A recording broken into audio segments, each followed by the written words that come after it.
तुम्हाला माहीत आहे का, हनुमानांच्या मस्तकावर तेल का घातले जाते, त्यांना शेंदूर का लावला जातो आणि त्यांच्या गळ्यात रुईच्या पानांची माळ का घातली जाते?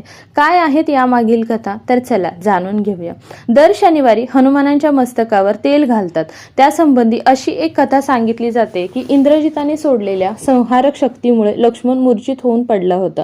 त्यावरच्या उपचारासाठी संजीवनी वनस्पती असलेला द्रोणागिरी पर्वत समूळ उपटून घेऊन हनुमान लंकेकडे आकाशमार्गे जात असताना गैरसमजुतीने भरताने त्यांना बाण मारून खाली पाडले. परंतु हनुमानांचे कार्य आणि कर्तृत्व कळताच भरताने त्यांच्या जखमेवर तेल आणि शेंदूर लावला. त्यामुळे जखम तत्काळ बरी होऊन हनुमान लंकेत नियोजित वेळेपूर्वीच जाऊ शकले. यातूनच पुढे हनुमानांना तेल घालण्याची रूढी किंवा परंपरा चालू झाली. रुई का घातली जाते, तर हनुमानांना रुईच्या पानाची माळ घालण्यामागे सुद्धा एक आख्यायिका सांगितली जाते. ती थोडक्यात अशी की हनुमानांची माता अंजनी ही निस्सीम गणेश भक्त होती.